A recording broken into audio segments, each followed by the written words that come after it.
¿Cómo puede ser que un genio de las cartas, con unas manos prodigiosas, una mente y un carisma espectacular, terminara con depresión y muriendo casi de pena? En este vídeo vamos a hablar sobre la cara oculta del éxito, el precio que hay que pagar por tener éxito en la vida, qué significa el éxito realmente. Y al final de este vídeo os voy a dar 3 aprendizajes que he aprendido yo sobre investigar un poco de la vida de Pepe Carroll. Así que quédate porque va a ser una historia interesantísima, muy potente y espero que te guste. Empezamos. José Carroll. Pepe Carroll. José Carroll. Un aplauso para él. Perfecto. ¿Cómo estás, Pepe? Siéntate.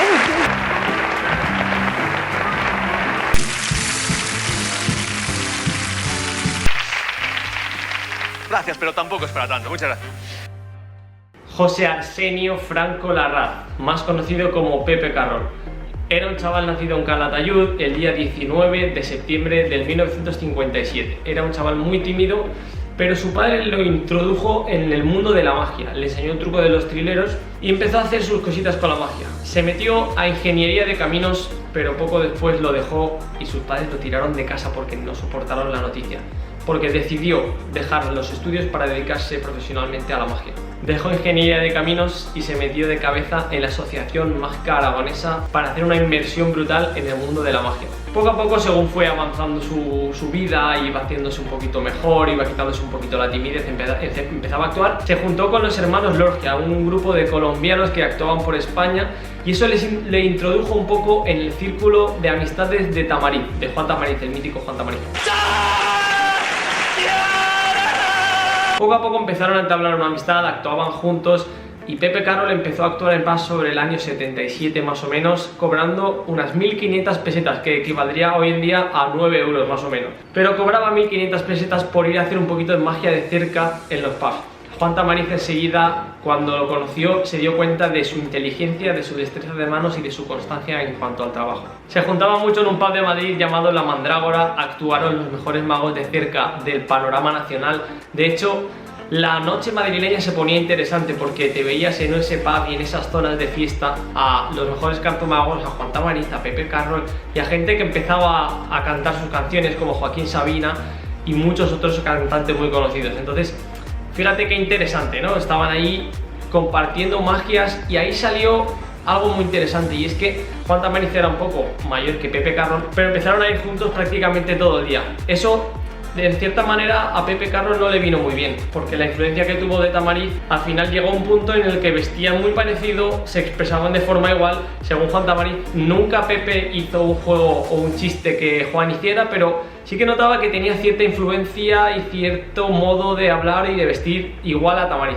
Pepe Carroll se dio cuenta y decidió irse durante unos meses a Barcelona a trabajar solo, sin influencia de Tamariz ni de nadie del mundo de la magia de Madrid. Juan se sorprendió y le dijo: ¿pero he hecho algo mal? Y dijo: no, todo lo contrario, lo que pasa es que creo que necesito irme un poco a otro lugar para encontrarme a mí mismo y ser yo mismo en cuanto al mago que soy. Para mí esa fue la mejor decisión que puedo tomar a nivel artístico, porque después de unos meses en Barcelona volvió a Madrid y era un mago totalmente diferente.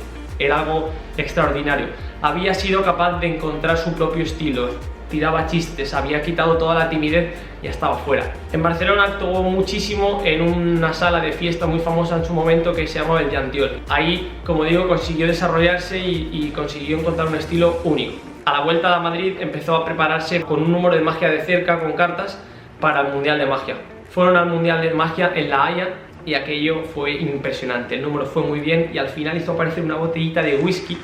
Y eso fue el detonante. Todo el mundo empezó a aplaudir de una forma extraordinaria y, según cuentan amigos suyos que estaban allí presentes, desde ese momento sabían que Pepe Carroll iba a ganar el Mundial de Magia en la categoría de cartomagia. No podía haber sido otra persona.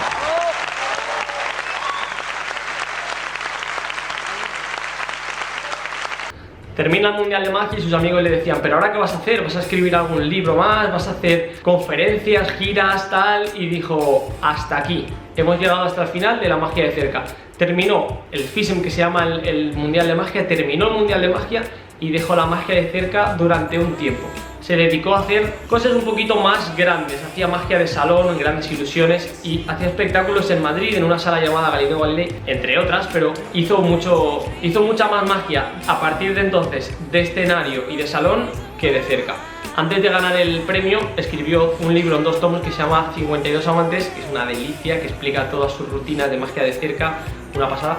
Entonces termina el FISEM y empieza a hacer magia de Grandes Ilusiones, salón esceno. Un día estaba en Madrid actuando en un pub que le llamaron, casi lo hizo como favor, y un hombre le quiso dar una propina, le quiso dar 25 pesetas. Y Pepe Carroll, la anécdota que cuentan es que cogió el billete, se lo metió dentro del cubata y le dijo: yo no trabajo por propina. Claro, ahí ya era un tío que estaba consagrado, porque estaba trabajando en pubs, en bares, en sitios de Madrid, y ya no hacía magia de cerca, hacía magia de escena, y se daba cuenta de que la escena tenía algo muy especial. Entonces empezó a estudiar un poco la relación con el público, cómo tratar, cómo no tratar. Poco a poco se fue convirtiendo en un fenómeno y le tocaron a la puerta para empezar a hacer televisión. Aquello empezó a subir como la espuma y estuvo en programas como VIP Noche, Te Vaya Nochecita, Magia Potagia junto con Juan Tamariz, el 1, 2, 3, un montón de programas de televisión, porque era un tío que tenía tanto carisma, era tan natural, era tan gracioso, tan simpático, que caía bien a todo el mundo y era un producto perfecto para la televisión. De hecho, hacía junto con Juan Tamariz un programa que salieron 4 o 5 veces haciendo lo llamado tauromagia. Tauromagia era magia de taures, es decir, hacían magia pero contaban la historia, hacían como una especie de teatrillo en el que eran unos taures, se permitía hacer trampa, y eso para el público estaba muy gracioso, muy simpático, porque cogían, aparecían las cartas, de repente los ases, los reyes, era una pasada. Poco después lo fichó otra cadena de televisión y le dieron un programa llamado Genio y Figura, pero en ese programa él no iba a hacer magia, él estaba siendo de presentador. Como digo, tenía un carisma tan especial que lo pusieron a presentar directamente un programa de chistes, en el que salieron personajes como Chiquito de la Calzada, Paz Padilla, entre muchos otros, y ahí él se sentía como pez en el agua, estaba encantado. Hacía magia también, comentaba, presentaba, hacía chistes. Fue un programa que tuvo mucho éxito en televisión cuando se emitió en su momento, y poco a poco, viendo el carisma que él tenía, empezaron a meterle más un papel de entrevistador. No era tanto un papel de mago, de presentador, sino hacía entrevistas a gente. Ahí él ya se veía que no estaba siendo tan capaz de gestionar, digamos, su naturalidad como a él le gustaría, ¿no? Porque las entrevistas al final, como que el invitado era el protagonista, entonces no terminó de explotar su faceta de entrevistador. No por él, sino porque tenía tanto trabajo. Es verdad que en ese momento estaba colaborando con muchos programas, salía prácticamente todos los días en televisión haciendo un truco diferente, y llegó a tener un poco de saturación. De hecho, una de sus preocupaciones era el hecho de quedarse sin repertorio, y pensaba: es que me estoy quedando sin repertorio, es que se me están acabando las ideas y tal. Entonces, bueno, hablando con amigos, al final la ayudaron. Uno de sus trucos favoritos para mí era el llamado Shoot Apparition. Era un efecto en el que mezclaba todas las cartas y por arte de magia iba haciendo aparecer todas las cartas. Por ejemplo, en este caso del palo de picas. Mira, la primera, el as, viene por ahí, justo por ahí por el centro, y encima viene de forma acrobática, aparece ahí el as de picas. Seguía cortando y mezclando, mira, 2, 3 y 4 de picas y 5, todas venían juntas, 2, 3, 4 y 5 de picas. El 6 venía de una forma muy mágica y era chasqueando, por ahí en el centro se daba la vuelta a 6 y ahí venía el 6 de picas, interesantísimo. 7, mira, 7 venía de forma súper rápida, y aparecía por ahí el 7 de picas. El 8 era como una carta así un poquito más traviesa, había que pillarla, pero ahí quedaba el 8 de picas. Y ahí, mediante cortes y mezclas, Pepe Carroll era capaz de encontrar todas las cartas que faltaban. Por ejemplo, en este caso 9, 10, J, Q y K, ahí estaban, que bueno, no son estas, pero es verdad, lo que hacía era, se acercaba aquí y pillaba un poquito la esencia de las picas, y entonces ahí era cuando se venían las 9, el 9, el 10, la J, la Q y la K, y así lo hacía con todas las cartas de la baraja y encontraba todos los palos. Pero la vida, como siempre, da muchas vueltas, y en este caso a Pepe lo zarandeó bastante. Hubo algo que fue clave en su vida y en su salud. Su madre se puso enferma de cáncer y murió poco después. Aquello fue demoledor para Pepe porque entró en una depresión. De hecho, se fue a Londres unos 15 días para probar a ver si podía desconectar un poco. Volvió, le contaba a sus amigos que no estaba bien, pero poco después, como casi siempre, el amor fue un poco su salvación. Conoció a una persona llamada Laura, esa persona le aportó mucha luz en su vida y volvimos a ver en televisión, yo no estaba, pero Volvimos a ver en televisión al Pepe Carroll con ese humor, esa soltura, esa gracia, pero de nuevo la vida lo volvió a tratar mal, lo volvió a zarandear y le volvió a dar un golpe durísimo. Laura murió de cáncer poco después y un poquito antes de que se casaran. Aquello fue demoledor y casi definitivo para Pepe. La depresión volvió a su vida. De hecho es bastante duro ver escenas de Pepe en el año 2003-2004 en televisión. Es bastante duro, se ve ya como la medicación igual no le estaba haciendo tanto efecto. Y el día 5 de enero, la noche de Reyes del año 2004, Pepe Carroll murió de un infarto de miocardio.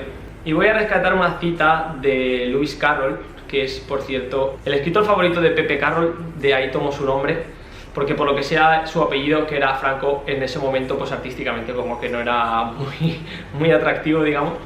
Entonces voy a rescatar una cita de Lewis Carroll que toma Ramón Mairata en su blog, y decía Alicia, bueno, el gato de Alicia cuando desaparecía primero la cola, el cuerpo, la cabeza y se quedaba la sonrisa dibujada. Alicia decía, wow, he visto gatos sin sonrisa pero nunca he visto una sonrisa sin gato. Y eso fue un poco lo que pasó con Pepe. Él se fue, pero su magia se quedó. Para mí, para tantos magos, Pepe Carroll es realmente un referente brutal en el mundo de la magia. Yo tuve muchísima influencia en él al principio, luego como él hizo también me fui despegando cada vez más, pero creo que eso es muy interesante, muy enriquecedor. Y el mundo de la magia, como siempre digo, le debe mucho también a Pepe Carroll, por supuesto. Fue una pena que nos dejara tan pronto. La verdad es que no sé qué hubiera hecho si ahora tuviera 80 o 70 y pico años, pero sería realmente increíble. Así que es un honor para mí poder haber comentado un poquito de su vida y de su trayectoria mágica. Y ahora vamos a ver cuáles son los 3 aprendizajes que yo extraigo de este estudio. Así que para mí el primer aprendizaje es el estilo.